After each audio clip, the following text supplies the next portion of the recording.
Welcome to Advanced D.C. Network Analysis, focusing on mesh, nodal, and matrix methods for electrical installations. We will explore systematic approaches to solving complex circuits.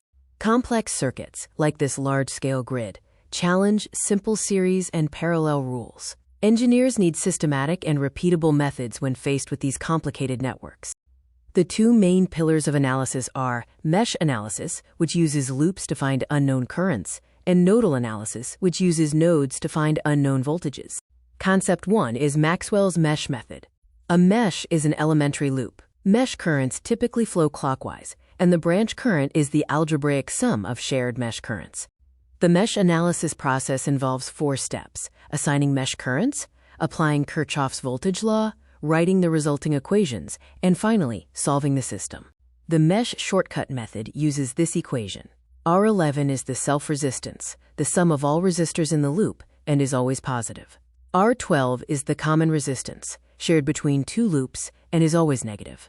Concept 2 is nodal analysis. Rule 1. Select one reference node as ground, 0 volts. Rule 2. Measure all other independent nodes against the ground. The nodal analysis process cycles through 4 steps: counting the nodes, assigning the ground, applying Kirchhoff's current law, and solving the resulting system. The nodal shortcut method uses conductance, G equals 1 over R. GAA is the self-conductance and is always positive. GABE is the common conductance and is always negative.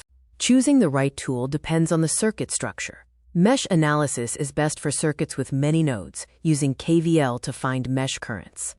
Nodal analysis is ideal for circuits with many loops, using KCL to find node voltages.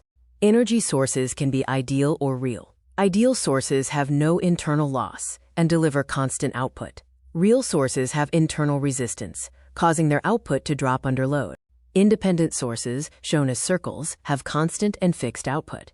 Dependent sources, shown as diamonds, rely on a voltage or current value elsewhere in the circuit. Source conversion allows you to convert a voltage source to a current source, or vice versa, using Ohm's law.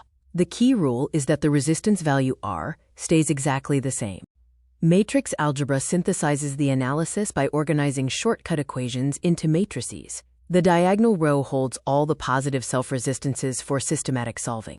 Matrices are the engine of simulation, bridging manual math and computers. Modern software, like SPICE, relies entirely on nodal and matrix analysis to simulate complex circuits.